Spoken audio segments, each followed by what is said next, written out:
ഇന്ത്യയിലെ 9 പ്രധാന വിമാനത്താവളങ്ങളിലെ സേവനങ്ങളിൽ ഭൂരിഭാഗവും കൈകാര്യം ചെയ്യുന്ന കമ്പനിയാണ് Celebi ground handling India private limited എന്ന് പറയുന്നത്.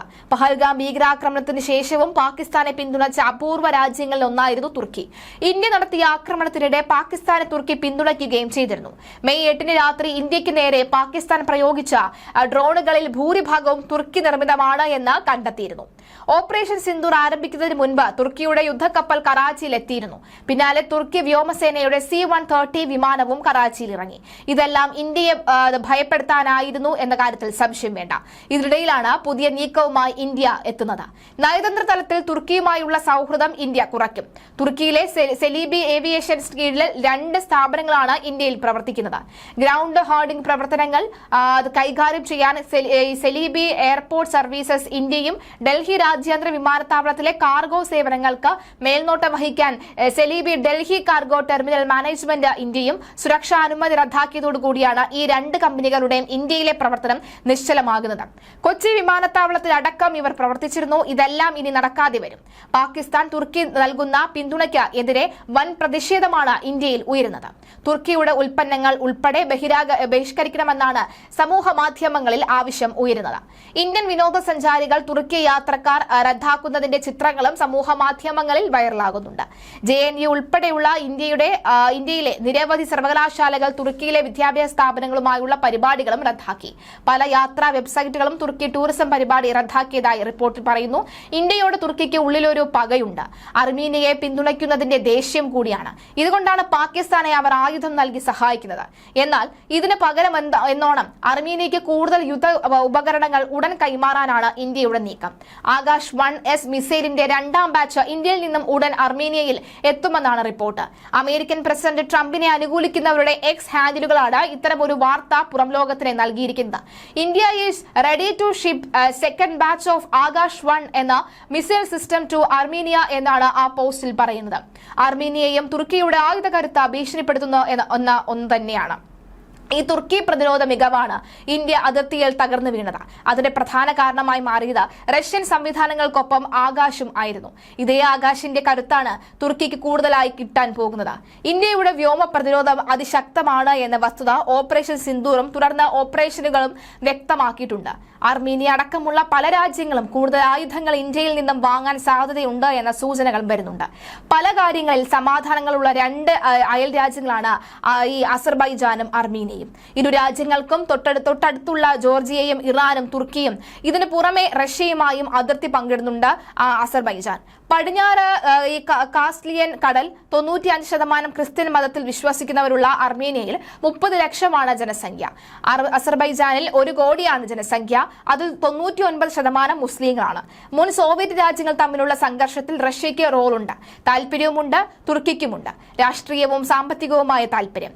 കയ്യേറ്റം ചെയ്യപ്പെട്ട പ്രദേശങ്ങളെ സ്വാതന്ത്ര്യമാക്കാനും സ്വന്തം മണ്ണ് സംരക്ഷിക്കുവാനുമുള്ള അസീറി സഹോദരങ്ങളുടെ പോരാട്ടത്തിനൊപ്പമാണ് ഞങ്ങൾ എന്ന തുർക്കി പ്രസിഡന്റ് രജബ് ത്വയ്ബ് എർദോഗാന്റെ പഴയ വാക്കുകൾ സൂചിപ്പിക്കുന്നത് അതുതന്നെയാണ്. സംഘർഷത്തിൽ അസർബൈജാനൊപ്പമാണ് തങ്ങളെന്ന സംശയമേ ഇല്ലാതെ തുർക്കി പറഞ്ഞു വെക്കുന്നു. ഒരു ദേശീയതയും 2 രാജ്യങ്ങളും എന്നാണ് ഇരു രാജ്യങ്ങളെയും ഞങ്ങൾ വിശേഷിപ്പിക്കാറുള്ളത്. അവിടെ നടക്കുന്നത് എന്തും ഞങ്ങളെയും ആശങ്കപ്പെടുത്തുന്ന കാര്യമാണ്. അത് ഞങ്ങളുടെ അതിർത്തികളെയും പ്രദേശത്തെയും ബാധിക്കും. തുർക്കി പലതവണയാണ് വ്യക്തമാക്കിയിരിക്കുന്നത്. തുർക്കിയുടെ പിന്തുണ അസർബൈജാന് കരുത്താണ്. അതുപോലെ തന്നെ അർമീനിയയ്ക്ക് പരോക്ഷമായി റഷ്യയുടെ പിന്തുണയുമുണ്ട്. എന്നാൽ അവർ ഒരിക്കലും അവരെ സൈനികമായി സഹായിക്കുന്നില്ല. എന്നാൽ അസർബൈജാനെ തുർക്കി എല്ലാ അർത്ഥത്തിലും സഹായിക്കുന്നുണ്ട്. ഇരു രാജ്യങ്ങളും തമ്മിലുള്ള സംഘർഷത്തിലേക്ക് തുർക്കി കടന്നു വന്നത് 2016 യുദ്ധത്തിന് ശേഷമാണ്. 2020 വീണ്ടും ഇരു രാജ്യങ്ങളും തമ്മിൽ ഏറ്റുമുട്ടിയപ്പോൾ തുർക്കി അസർബൈജാന് പിന്തുണ നൽകിയിരുന്നു. സാംസ്കാരികതയാണ് ഇരു രാജ്യങ്ങളെയും ചേർത്ത് നിർത്തുന്നത് എന്നത് വ്യക്തമാണ്. എന്തായാലും തുർക്കിയിൽ നിലവിൽ ഇപ്പോൾ ഒരു സംഘർഷ സാധ്യത എന്ന പോലെ വീണ്ടും ഭൂകമ്പങ്ങൾ ഉണ്ടായിക്കൊണ്ടിരിക്കുന്നു എന്ന കാര്യത്തിൽ സംശയമില്ല. അത്തരം റിപ്പോർട്ടുകൾ തന്നെയാണ് പുറത്തു വന്നുകൊണ്ടിരിക്കുന്നത്. തുർക്കിയിൽ വീണ്ടും ഭൂകമ്പങ്ങൾ ഉണ്ടാകുന്നു എന്നുള്ള വാർത്ത, അതുപോലെ തന്നെ വമ്പൻ വ്യോമാക്രമണം നടക്കുന്നുണ്ട് എന്നുള്ളൊരു വാർത്ത വരുന്നുണ്ട്. മിഡിൽ ഈസ്റ്റിലാണ് ഇത്തരത്തിലൊരു വമ്പൻ വ്യോമാക്രമണം നടക്കുന്നത് എന്ന വ്യക്തമാവുകയാണ്. അതുപോലെ തന്നെ തുർക്കിക്ക് റഷ്യ പണി തുടങ്ങും എന്നുള്ള ഒരു വാർത്ത വരുന്നുണ്ട്. ഒപ്പം ഇന്ത്യ നേടിയത് വൻ വിജയമെന്ന് അമേരിക്കയും സമ്മതിക്കുകയാണ്. അതുപോലെ തന്നെ ഈ പാക് പട്ടാളം നടുങ്ങിയിരിക്കുകയാണ്. ബലൂചിസ്ഥാനിൽ കയറാൻ പാക് പട്ടാളത്തിന് അനുമതിയില്ലാതടക്കമുള്ള വാർത്തകളും ഈ നിമിഷം പുറത്തു വരികയാണ്. തീവ്രവാദത്തിന് ആര് കുട പിടിച്ചാലും ഇനി ഇന്ത്യൻ മണ്ണിൽ അവർക്ക് സമാധാനമുണ്ടാകില്ല എന്ന് പറയുന്ന ഒരു കാര്യവും കൂടി വരുന്നുണ്ട്. അതിനി അമേരിക്കയായാലും തുർക്കി ആയാലും ഇസ്രായേൽ ആയാലും അതിനെ മറ്റേത് രാജ്യമായാലും അത് അങ്ങനെ തന്നെ നിലപാട് ഇന്ത്യ എടുക്കുമെന്ന് വ്യക്തമാവുകയാണ്. ഇന്ത്യ പാക് സംഘർഷത്തിന് പിന്നാലെ തുർക്കി ആസ്ഥാനമായി പ്രവർത്തിക്കുന്ന കമ്പനിക്ക് സുരക്ഷാ അനുമതി നിഷേധിച്ചിരിക്കുകയാണ് ഇന്ത്യ ലോകത്തിന് നൽകുന്ന സന്ദേശത്തിൽ നിന്ന് മനസ്സിലാക്കാൻ സാധിക്കുന്നത്. മാത്രമല്ല തുർക്കിയിൽ വമ്പൻ ഭൂചലനങ്ങൾ അനുഭവപ്പെടുന്നു എന്ന കാര്യവും കൂടി പുറത്തുവരികയാണ്. വ്യോമയാന മന്ത്രാലയമാണ് ടർക്കിഷ് കമ്പനിയായ സെലിബി ഗ്രൗണ്ട് ഹാർഡിംഗ് ഇന്ത്യൻ പ്രൈവറ്റ് ലിമിറ്റഡിന്റെ സുരക്ഷാ അനുമതി റദ്ദാക്കിയിരിക്കുന്നത്. ദേശ സുരക്ഷയുടെ ഭാഗമായാണ് സുരക്ഷാ അനുമതി റദ്ദാക്കിയത് എന്നും ഉത്തരവിൽ പറയുന്നുണ്ട്.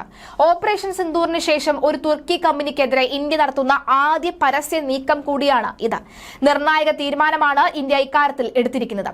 തുർക്കിയുമായുള്ള എല്ലാ വ്യാപാര കരാറുകളും അവസാനിപ്പിക്കുന്നതിനെ കുറിച്ച് ആലോചിക്കുന്നതായി confederation of all India traders അറിയിച്ചിട്ടുണ്ട്. തുർക്കിയുടെയും അസർബൈജാന്റെയും സമ്പൂർണ്ണ വ്യാപാര ബഹിഷ്കരണത്തെക്കുറിച്ച് ചർച്ച ചെയ്യുന്നതിനായി CAIT നാളെ ന്യൂഡൽഹിയിൽ യോഗം ചേരുന്നുണ്ട്. തുർക്കിയും അസർബൈജാനും ചേർന്ന് പ്രവർത്തിക്കുന്ന രാജ്യങ്ങളാണ്. അർമീനിയക്കെതിരെ നിലകൊള്ളുന്നവർ. ഈ സാഹചര്യത്തിൽ അർമീനിയയ്ക്ക് കൂടുതൽ ആയുധങ്ങൾ ഇന്ത്യ നൽകും. വ്യോമ പ്രതിരോധ സംവിധാനമായ ആകാശം കൂടുതലായി അർമീനിയയ്ക്ക് നൽകുമെന്ന കാര്യത്തിൽ സംശയമില്ല.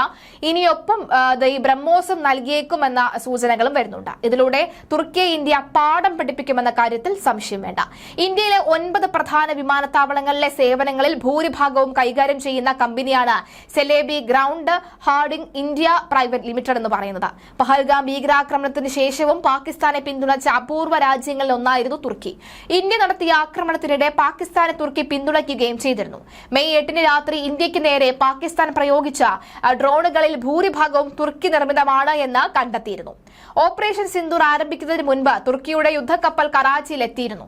പിന്നാലെ തുർക്കി വ്യോമസേനയുടെ C-130 വിമാനവും കറാച്ചിയിൽ ഇറങ്ങി.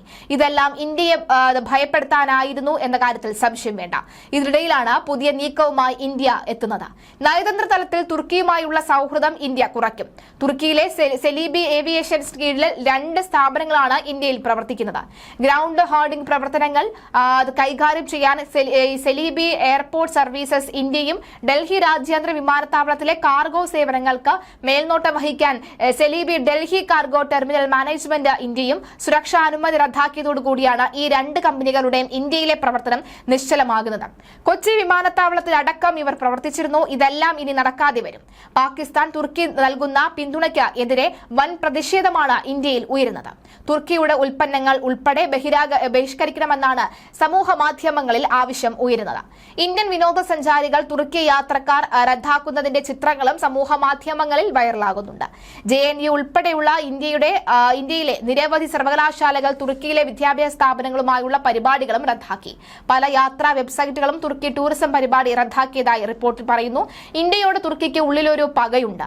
അർമീനിയയെ പിന്തുണയ്ക്കുന്നതിന്റെ ദേഷ്യം കൂടിയാണ്. ഇതുകൊണ്ടാണ് പാകിസ്ഥാനെ അവർ ആയുധം നൽകി സഹായിക്കുന്നത്.